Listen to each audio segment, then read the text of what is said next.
Ian, and I'm just going to go completely off the script. We've had a recent friendship blossom over the last little while, and I'm going to go off the script and just say it on my own. How about that?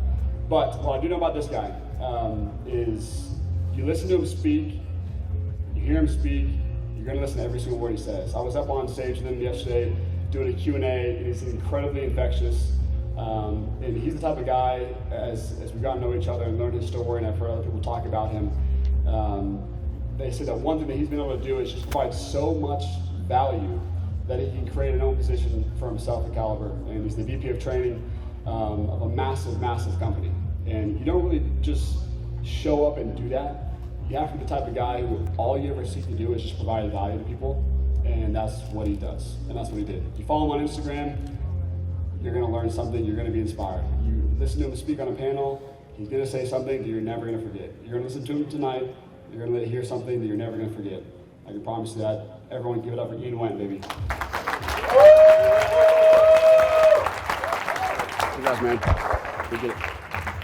Having Mitch Matthews introduce you is freaking an honor in itself. Our friendship has blossomed, by the way. That was a good verb. I like that.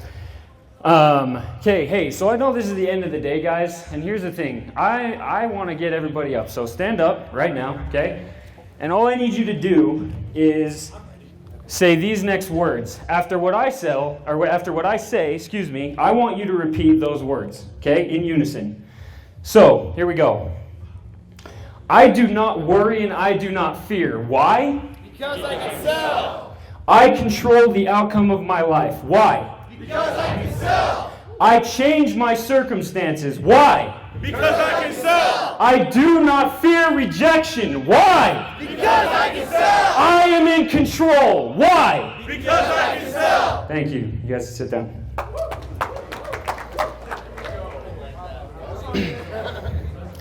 Okay. So, teaching, training, that's not something that ever makes me nervous or ever gives me kind of the butterflies. But I'll tell you what, I have the butterflies tonight, and the reason why is because I'm going to go out on a limb and do something that I haven't ever done before. A couple things, actually. And so I ask that you bear with me. We're going to power through this together. But what I want to do is I want to tell you guys a story. I want to tell you a story about a father and a son. And the reason why is because this story is so incredibly impactful in my life. And I know that it'll be impactful in your lives because it's how door-to-door sales changed theirs. So, this father, this man, he was born into a family of 12, okay? It was a good family, great parents, successful, very religious family, God-fearing, and they raised their children with good values, okay?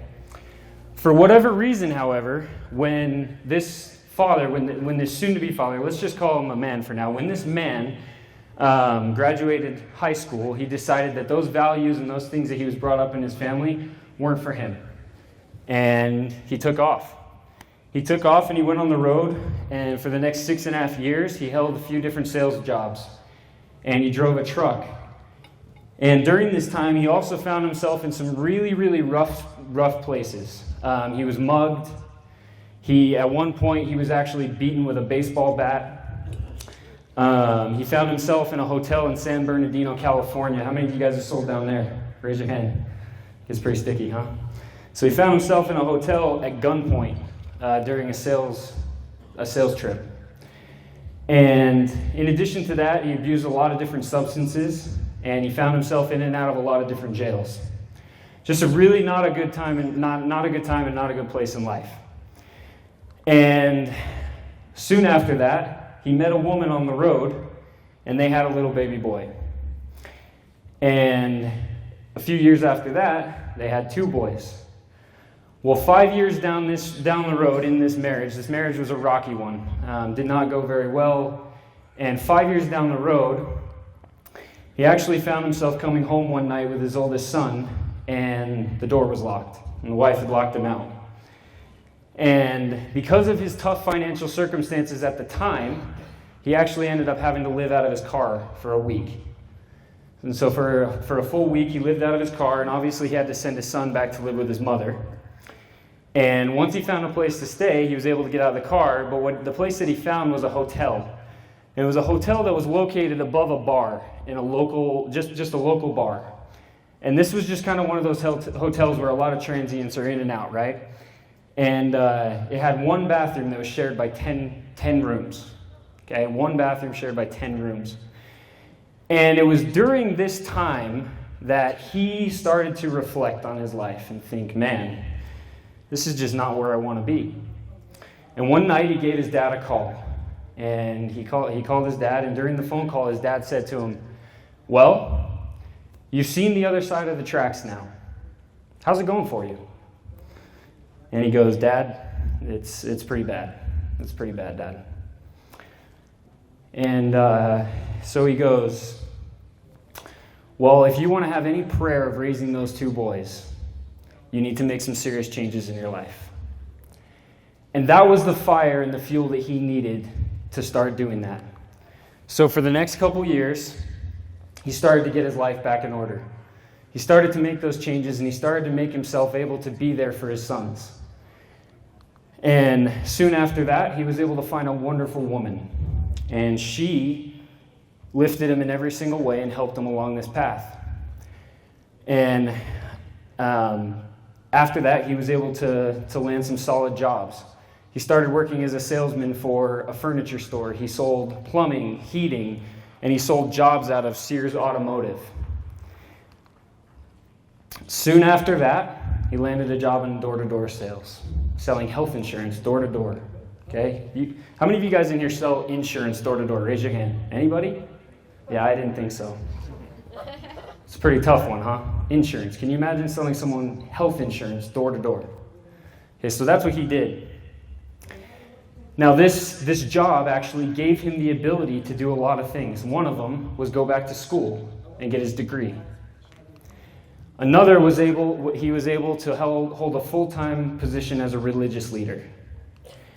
And another was him and his new wife were able to add 3 children to the family. Now, he'd obviously been divorced. I think I missed that part, but you guys probably got that, right? However, even though a lot of things started looking up, he's going to school, he's a religious leader, he's working hard, he's still banging on doors, right? Every year, year after year, and this isn't summer sales, this is year-round, right? This is how he supports his family. Winter, summer, didn't matter. Door-to-door sales.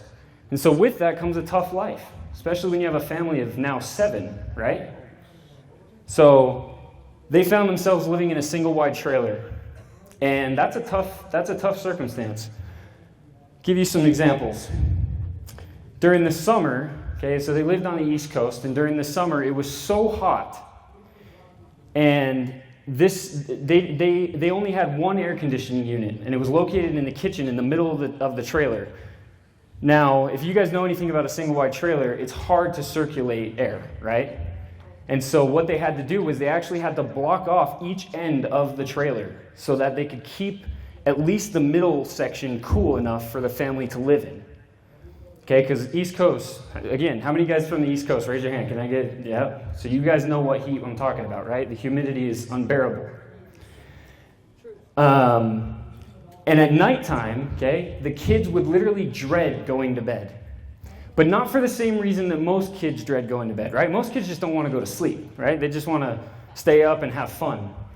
These kids dreaded going to bed because they knew they were in for a night where they couldn't use any covers, and they had to sleep uncomfortably just so they could stay cool. During the winters, it was so cold, and they didn't have enough money to always keep the heat on as high, and so the kids would actually buy oversized t-shirts, or they'd wear their parents' t-shirts. And what would happen is there's two heater vents, one in the kitchen and one in the living room in this area that they lived in, right? When the heater vent kicked on, the kids would race, mad dash to each vent. And if they were lucky enough, they could throw the t-shirt over their legs and sit on the vent until the heat kicked off. Ramen noodles. How many of you guys know what ramen noodles are? Yeah, that's right. You got to know what that is, right? Okay, so this family obviously ate a lot of ramen noodles. It got to the point, actually, where the kids ate so many ramen noodles that they started to eat them raw, just to mix it up. Okay, juice and soda, that was a specialty. That was something that you get in special occasions only, right? And all the while, every single penny that this man was making, he was saving, right? Every single penny. And that's why they live so frugally. The oldest son, because I told you this is a story about a father and a son, the oldest son also had his own struggles. One part I didn't mention was that his mother, due to substance abuse and other things, her mental instability continued to decline, and her inability to hold a job made it impossible. And I missed this part, but a long time before that, she had actually given physical custody to this man. And it was because of that mental instability. And so because of this, the joint custody and going back and forth, the kid obviously struggled with a lot of things, socially and academically. When he was in just first grade, his teacher suggested that he go see a child counselor because he was acting out in class. In third grade, he was suspended for punching a hole in a wall out of anger for no particular reason. Throughout middle school, tutors, counselors became the norm. Detention became the norm, right? A troubled child. And academically, he never did very well. I mean, he had to meet with constant tutors just to get to the next grade, right? And the daunting thing of trying to compete with the kids around him, it just got to the point where he wondered, is it even worth it? But here's the thing. It gets even worse. When he was 16, his mother took off. So they had joint custody, but when he was 16, his mother just took off. No word, nothing, just left. A few months later, she reached out. But to this day, the relationship with his mother and this man's ex-wife has become minimal. No idea where she is. They've talked maybe 4 or 5 times over the last, 10 years. But the thing is, and this is what I wanted to talk about today, this father and this son were not going to let those circumstances determine who they were and what they could do. The father had already taken the steps by getting the job door to door, by getting the job and grinding every single day to make the money that he needed to be able to get a better life, and he did. Eventually, he was able to start up his own agency. And in a town with less than 100,000 people, he actually at one point got the award for being the top 50 agents in the nation, with 65 agents competing in that town, in that city, with less than 100,000 people. Now you can imagine what that means and what kind of award that would be. Currently, there's 19,500 agents for State Farm Insurance. This man became one of the top 50. The boy also didn't let those circumstances affect him. Because of the love of his parents and some really good friends, he was able to graduate high school, served a mission. When he got back from his mission, he worked on a call floor, right, making enough money to get through school. And you guys probably guessed it. Sooner or later, what happened? He was recruited into summer sales. For the next 10 years, this boy went from being a sales rep to a leader, to an executive in the company they worked for. He was married to a wonderful woman who changed his life forever. And they just recently bought their house, and they have a baby on the way.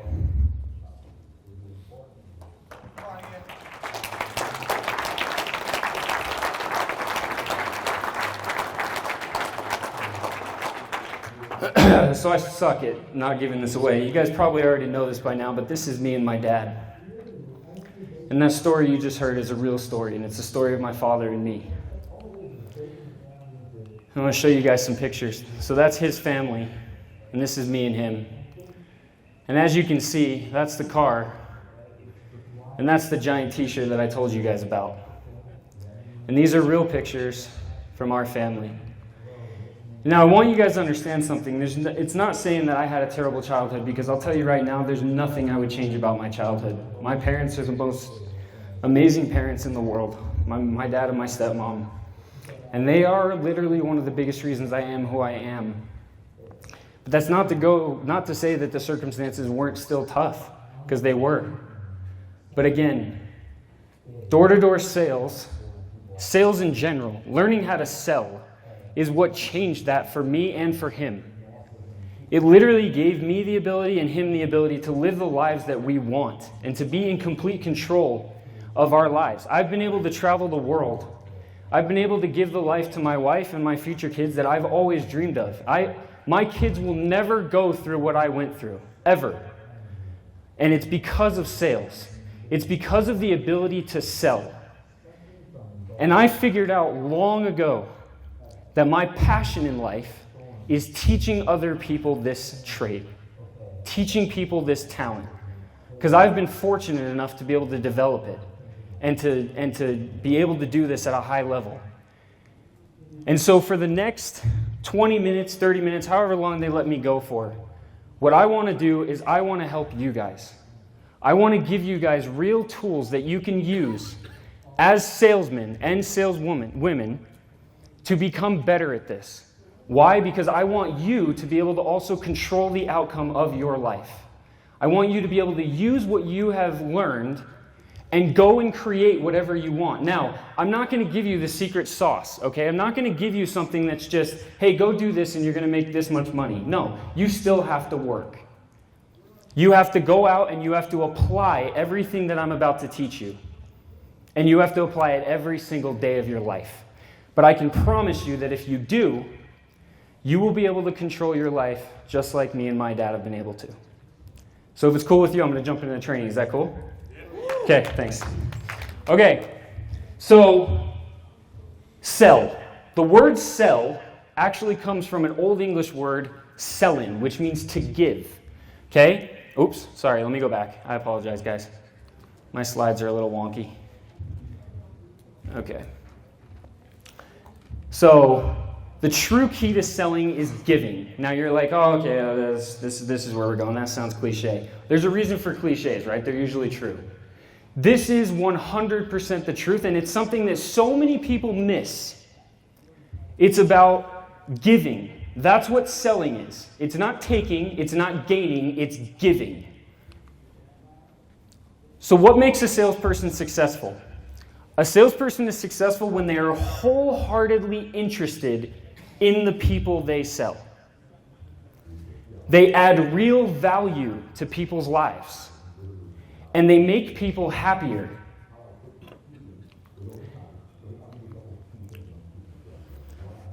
How many of you guys have heard this quote? Raise your hand if you've heard this. At some point in your lives, in this industry, in your career. Come on, there's more hands in there. Are you kidding me? Oh, he just failed because he's not this kind of person. He can't sell because he's just not that kind of person. She's just not that kind of person. How many times? Come on, everyone has heard that, right? Okay, I got news for you. That's a big, fat load of crap. Everyone can learn how to sell. Why? The reason why is, once again, selling is not about you, it's about them. Okay, so you guys show me one person who doesn't have the ability to add some kind of value to someone's life. One person, I dare you. It's impossible. I don't care if you're a computer nerd. I don't care if you're into magazines. I don't care if you're into cars. I don't care if you're the most confident person on the planet. It does not matter, because the full spectrum, everyone has the ability to add value to someone's life. It's just understanding how. Genuinely good salespeople make it look easy because they step into who they are and they don't put on an artificial persona. They focus on the customer. Can I get an amen? Who believes that? Who truly believes that that's the truth? How many times, right? Oh, they just make it look easy. Why do they make it look easy? Because it's them. That's them. They're just being themselves. Right? The best salesmen are themselves. They use what they've been born with to learn how to do this. Everything we are about to cover for the next however long is going to be focused on that. It's going to be sales techniques that help you focus on the customer instead of you, your product, whatever else, okay? So once again, I want you to, if there's anything you take from my workshop today, it's that. Selling is not about your product, it's not about you, it's not about anything except for the customer, okay? So let's go into the approach. What I'm going to do is I'm actually going to go approach, presentation, sale. Okay, I'm going to take you through the whole thing, and I'm going to give you as much value as I possibly can, because again, what does a salesman do? Add value. They what? Add value. They add value. Okay? So The first thing we want to talk about is the approach. There's two main goals, and I want you guys to take notes. Maybe you don't have to take notes. If you don't really want to, that's fine, but I can promise you if you do, it's going to help you. So, two main goals. Number one, make a good impression quickly. Number two, get in the home. I don't care what industry you're in. You can come to me later and argue with me until you're blue in the face. You will never convince me that you can make more sales if you're outside the door. Ever. I don't care what the sale is. I will prove you wrong. Come up, I dare you. The approach. So let's talk about making a good impression. So what I've experienced, what I've seen over the 10 years that I've done this is that the majority of the time, the problem with people not being what we call confident is that they can't be confident because they allow their emotions to get the better of them. Can somebody in here tell me what they think is the number one cause of somebody not being able to be positive on the doors? Who thinks they could tell me? Personal life. Say that again? Personal life. Say it out loud. Personal life. Personal life. Oops. Personal life. Okay, that's super. You're like right there. Yeah. Themselves. What? Themselves. Personal life. Carrying over like the past door onto the current door. Carrying over the past door. Attitude. Okay, close. Fear of unknown.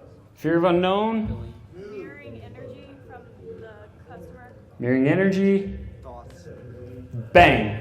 Say it out loud. Thoughts. Thoughts. And the number one thought that causes the most negativity in this job is stress. Tell me I'm wrong. Oh, if I don't sell this, I'm not going to be able to do this. If I don't get a sale today, I'm not going to be able to pay for this. If I don't get a sale today, I'm not going to be able to do this. How am I going to go home today if I don't get a sale? If, I can't. All day long, right? Let's talk about why that happens. The key to confidence is emotional clarity and discipline. Emotional clarity and discipline will create confidence, which will allow you to be mentally tough. Because the first part about sales, the first thing you have to nail down is understanding how to be mentally tough. Everybody agree? Yes, sir. So what is emotional clarity? It's the understanding that there is a difference between an individual's economic needs and an individual's emotional need for someone to be the solution to those economic needs. Okay, so stay with me, right? What does that mean? What does that mean? Someone tell me. Yeah, it's right here. The understanding that there's a difference between the economic needs and an individual's emotional need for someone to be the solution to their economic needs. What does that mean?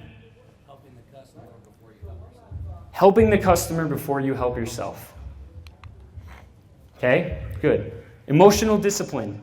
Emotional discipline is the individual's ability to hold on to that understanding and choose to respond rather than to react. Okay? So, embracing who you are and understanding the value you add without having any emotional attachment to a specific outcome, like closing a deal, is what gives you the confidence necessary to sell. Who can agree with that? Everybody? Everybody in this room can agree with that, I think. When you project confidence, the customers feel that they need you and you don't need them. One thing that I have taught since the beginning of teaching for me is that you need to be the needed, not the needy. The customer has to feel like you don't need them to buy from you. Think about the best salesman you know right now and tell me if you have ever seen them knock a door and have the customer feel like, dude, this guy is just begging for the sale. Very few and far between. Top reps don't care because they know that whether this person buys or the next person buys, what's going to happen no matter what? They're going to sell. They're going to sell. Okay, so making a good impression. Let's go further. The next thing is be different.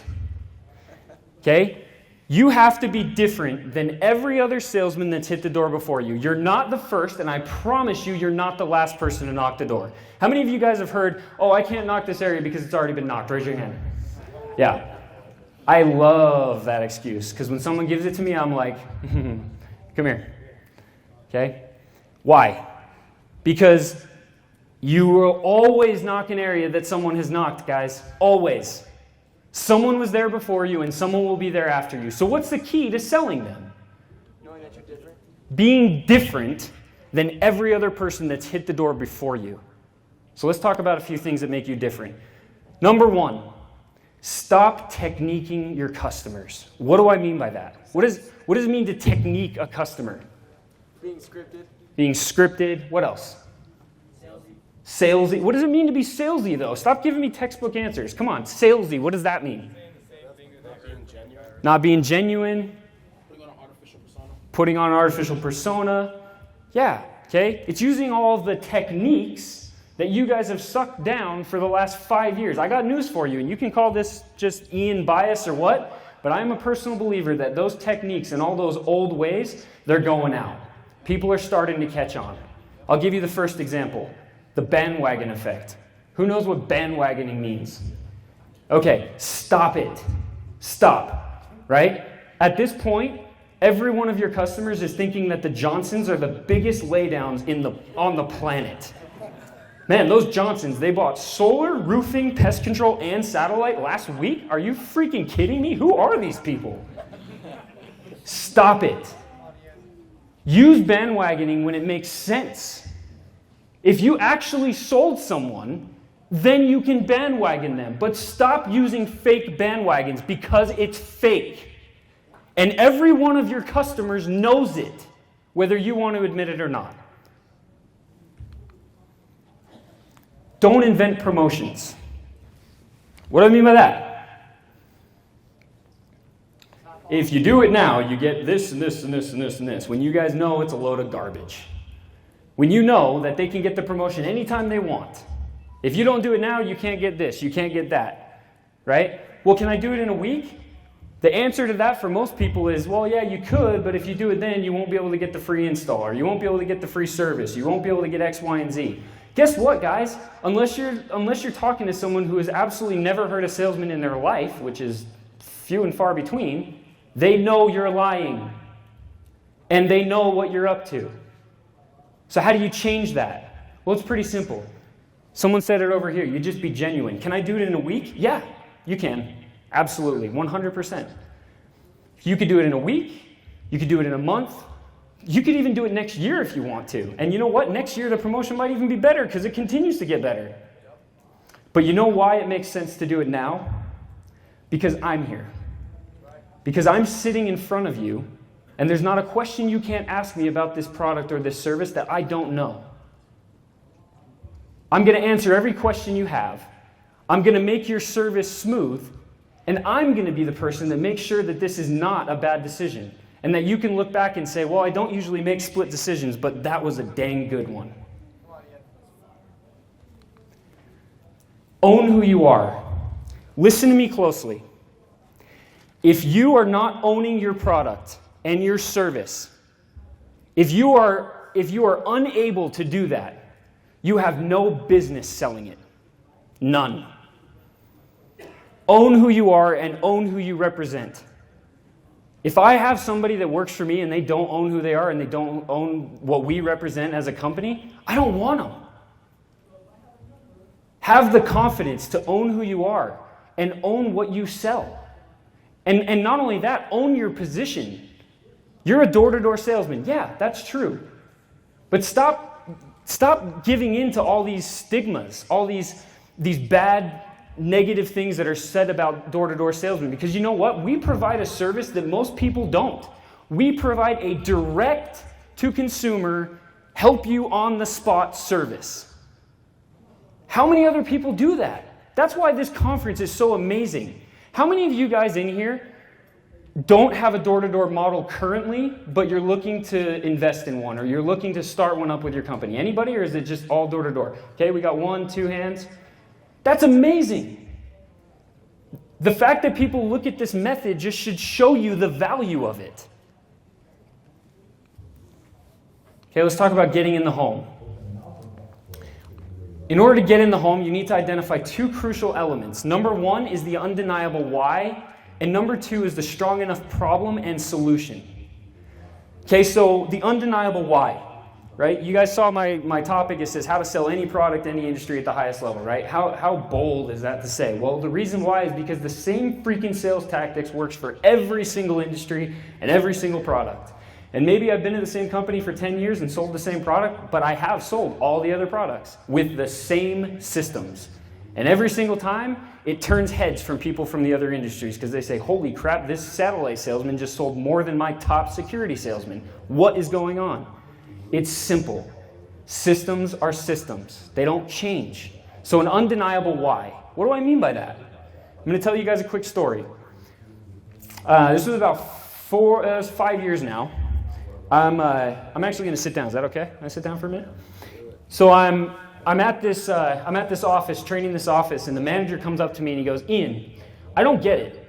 Why is it that out of 10 doors, you're getting 7 to 8 open to you and closing them, but my guys are getting maybe 2 to 3 and like maybe closing one of those? What is it that you do? What is the difference? And at the time, I had no idea what the answer to that was. I literally gave him the BS answer. I was like, oh, I've been doing this a long time. I know, I have experience. You'll get it. Don't worry, blah, blah, blah. Well, if anybody knows me, they know that I'm the kind of person, if I don't know the answer to something, I go insane trying to figure it out. Like, we're talking beautiful mind, guys. We're talking like numbers and letters up on windows and whatnot. Like, I have to figure it out. And I did that for the next couple weeks. And I'll never forget, I was flying to Arizona for another training, and it hit me. And I was like, oh my gosh, that's it. And it's the simplest thing in the world. And I'm going to explain what it is satellite-wise so you guys can understand in each of your industries, okay? At the time, there was a lot of people that when they approached the door, they would say, hey, the reason I'm here is because people's equipment is outdated, or their bill is high, or their satellite signal is dim, or whatever, right? They would give all these different reasons. Well, what I started to notice was what I was saying was different because it was something people couldn't disagree with. And I was just simply saying, the reason I'm here is because people's bill is higher than it was when they first started. Now, how many of you guys aren't in the TV industry? How many of you guys are in a different industry? Raise your hand. Okay. Keep your hand up if you have a TV service. Okay? Keep your hand up if at one time you have called in or complained or tried to cancel your service because it went up after the first year. Yeah. Everyone is going to keep their hand up because the fact of the matter is that in the TV industry, everyone eventually falls out of promotion. Correct? Right or wrong? Okay. So by me saying that, look what happened, right? I wish I had a whiteboard that I could draw on right now, but I'll just try to explain it. If you guys drew a circle in the air, and in that circle you put all the wrong reasons, right? High bill, outdated equipment, signals bad. Out of 100% of people, how many people are actually probably going to believe that? For the sake of this argument, let's say 20 to 30%, okay? So 20 to 30%, or 2 to 3 doors, are actually listening to this sales pitch. But what happens when you, and then 70 to 80% or 7 to 8 doors are outside of it, right? Are not listening to this person anymore. But what happens when you change it? It literally flops. And now you're reaching 7 to 8 people who have to agree with what you're saying. And the only other people left are the 20 to 30% that wouldn't. So now relate that to your own industry, right? What is something that people can't disagree with? They have to agree with what you're saying. I'm here because of this problem. And they have to agree. The reason why most sales reps fail to get into homes is because they fail to give a reason in the first place. So as a salesman, guys, what is your mission? What is your purpose as a salesman? In all reality, what is your purpose? If you boil it all down, what is it? What do we do as salesmen? Yeah. To fulfill a need. Fulfill a need, okay, yeah. What else? Say it loud. Solve a problem. We solve problems. We find a problem or we identify a problem and we solve it. Okay? So your approach should be geared towards creating something that people can't disagree with as a problem. And then setting yourself up or your product as the solution. And I'm not telling you to script something. I'm telling you use your own talents and your own ability to figure out what those two things are, and boom, there's your approach. And it doesn't matter what you're selling, it'll work every single time. Let's talk about the presentation, okay? 3 keys to a successful presentation. Number 1, sell the customer rather than consulting the customer. Number 2, create a buying environment. And number 3, persist rather than push. Someone read this for me. Will you read this for me? What's your name? Praise. Go ahead and read that for me. Just a quote. Yep. Salesman. Persona and embrace the negative stigmas that surround that title. Embrace the calling of being a salesman and value you are able to add to others. How many of you guys have heard, be the consultant, don't be the salesman? Raise your hand. Okay, why? Why? Because what? Stigma, because people don't want to be associated with a salesman. Okay, we could go on for hours about that, right? Well, let me change all that for you right now. So what I want you guys to do is I want you to just try something. I want you to try and identify and resolve objections first. Now, what do I mean by that? Objections are just the customer's primary way of slowing down the process. So it's your job to do what? To speed it up, right? Step 1, ask yourself, what are the biggest and most so this relates to your industry, right? So if I were you, I would be writing down the answers to these questions right now for your specific industry. So number 1, identify what the biggest, most common objections or concerns are. There's really only a few for most people. Okay, I'll tell you for satellite, it's usually, I don't like the service you're selling and I don't want to change something, right? Those are the biggest issues. Those are the biggest reasons why someone wouldn't do it. Number 2, think about and understand the reason or motive behind it. Why doesn't someone like the service that you have? What's the reason? Is it because you have a crappy history? Is it because the service is like notoriously bad? Is it because there's a bad stigma about it? Whatever, right? Why don't people like change? It's a hassle, it's fear, blah, blah, blah, right? You go on for hours about what makes them not like those things. Ask the right questions. Selling is about asking questions, but those questions need to revolve around these things, right? And then finally, resolve and reassure. That's the important one, right? Everybody talks about overcoming objections. How many of you guys have heard overcome the objection? Raise your hand. Okay, overcoming doesn't resolve it. All overcome does is make it stop for a little bit. You guys need to resolve the objection so that it doesn't come back.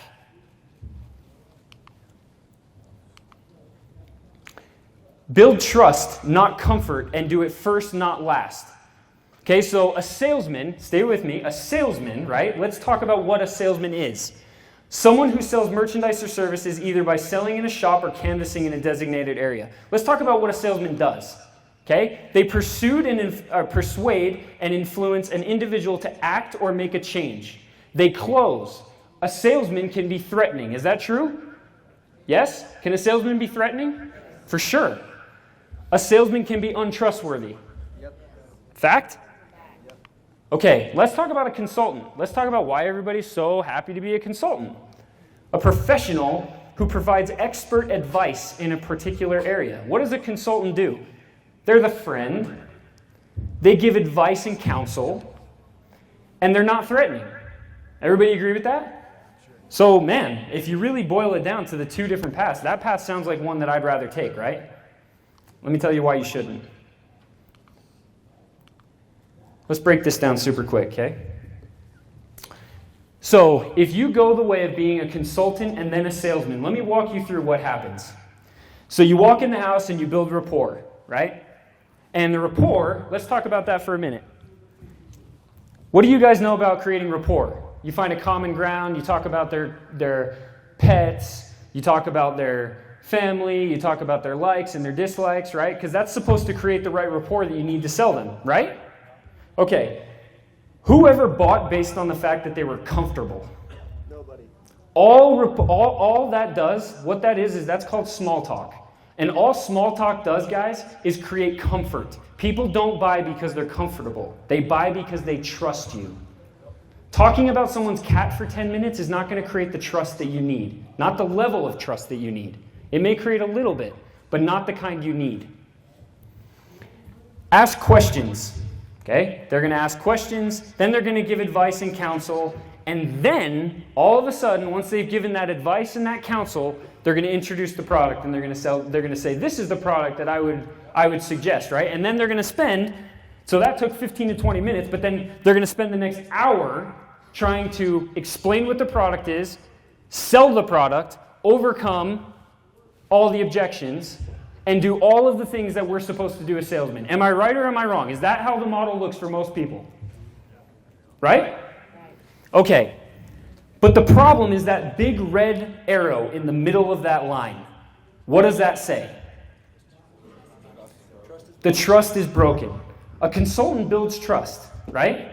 Because they give advice, they're the friend. But as soon as they flip the script and as soon as they start to try and be the salesman, that trust goes out the window and they spend the next hour trying to rebuild it. Now, there's guys out there that are super good at rebuilding that trust, right? And that's what makes their hour a little bit less. But how many first-year reps do you guys know that's good at building, breaking, and rebuilding trust? Not many, right?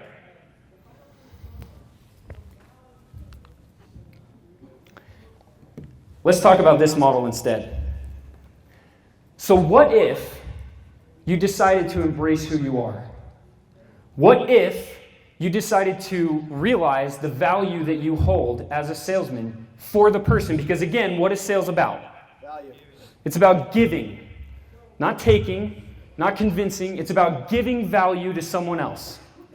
So this is where you realize that. And you come in and you tell them exactly what you're there to do. So number one, you identify the problem. Number two, CPR. Number three, set expectations. Number four, create the right environment. Number five, resolve the objection. And then introduce the product and service. Now you guys are like, what? How do you do that? How do you do all of that without actually talking about the product? Let's talk about it. So first you want to create a buying environment. Don't be afraid to embrace the sales environment and let your customer know what the ultimate goal and purpose are. 2 keys to creating a buying environment. Set the right expectations and CPR. So let's talk about setting the right expectations. I'm blazing through this. Sorry, guys. So you are there to identify and make the customer aware of a problem. You have a product or service that can solve that problem, and your goal is to add value to their lives. Okay? The nature of your job is that you are limited to one day, one appointment to be able to add that value. And you aim at doing so ethically. So let me explain to you guys from a satellite perspective how I go about this. Okay? Most people in a satellite job would do the consultant to the salesman kind of thing, right? Let me tell you how I go about it. I walk in the house, and I understand that their problem is their bill is higher than it was when they first got it, right? So the first thing I do is I have them grab a bill. They grab a bill, I look at the bill, and I look at all the things, and I say, yep, I can definitely see why your bill is so high. I can definitely see why you have this problem, and I know I can solve it. But before I do, and this is where the expectations comes in, right? And resolving the objections first. Before I do, I need to know one important thing. Are you afraid of change? And every single time you get the same reaction. You get the, why? Why do you guys think they get caught off guard when someone says that? Different. Is that different? That's pretty different, huh? I can guarantee you not many people have said that before I get there. So now all of a sudden it's refreshing. And they didn't expect it. And they say, well, I mean, and then I redirect it and I say, well, not if it makes sense, right? And of course, what are they going to say to me? Well, no, I mean, if it makes sense, like, yeah. So if I can get you the same thing you have right now, lower your bill and provide you more value, you don't really care who it is that you're paying for that value at the end of the month, right? Well, no. Oh, okay, interesting. But let me ask you guys this. If I do that at the end of the sale, once I've helped them feel good and created the trust and gone over all these other things, how much harder is it going to be to get somebody to do that? A lot harder, right? Let's talk about CPR. C, you cut open the wound. P, you pour salt on the wound. And R, you repair the wound. So that whole part of me showing the bill, that's the CPR, right? I understand why you're paying so much money. I can see all the problems that exist here. And the pour the salt on the wound, that comes by saying, man, like, I can see why this is happening to you, this circumstance here, this circumstance here. I'm not going to get specific because I know that you guys right now, your wheels are turning and you're saying, how can I do this with my industry, right? And this is my goal. And then you say, but I know that I can help you here. I know that I can make this better. I know that I can correct X, Y, and Z. You guys with me? Yeah. Yes? Okay. So now you need to make sure that it comes off the right way. So who here has ever said, oh, what's the difference between being pushy but also being persistent, right? Because being pushy is what we don't want to do. When you're being a salesman and you're being a pushy salesman, that's what creates all this stigma. So how do you not do that? Again, you go back to where we were before. The difference between being pushy and persistent. When you are pushy, it's me or mine versus you or yours, in my interest. But when it's persistent, it's, hey, I'm here working for both of us. I'm here on your team just looking to see how we can make this a no-brainer for both of us. It's me and you trying to put you in a better situation than you were in before I got here. That's my job. How many of you guys have said that to someone?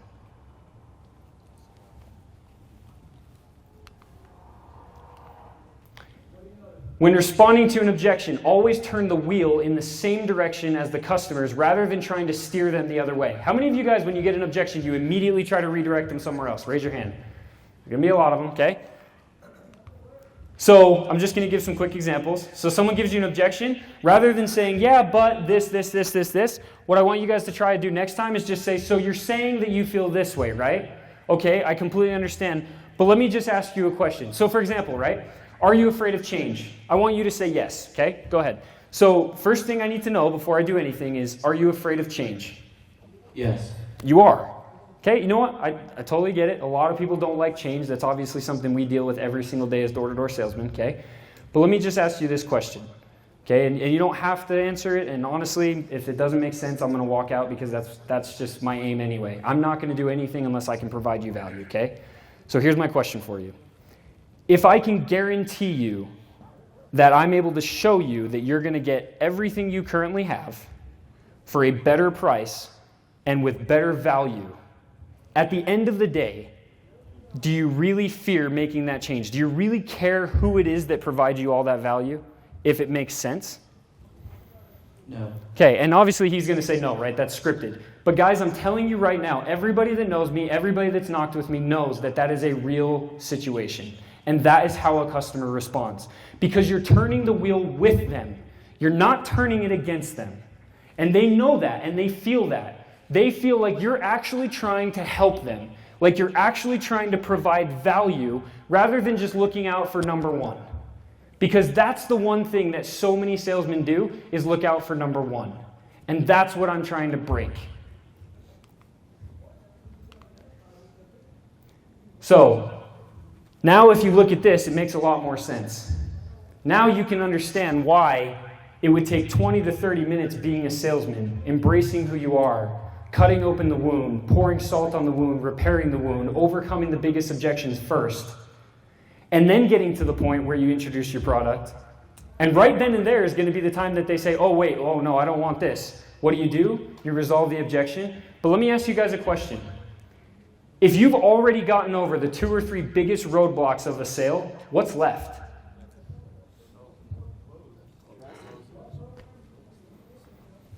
And that's why the biggest and the best take that long compared to hour and a half, 2 hours. This is how you create efficiency. And efficiency, it's interesting enough, is a byproduct of giving. It's a byproduct of caring more about your customer than yourself. It's a byproduct of owning who you are and being honest. It's a byproduct of understanding your confident nature and using that to your advantage to help the customer understand that you're there to help them.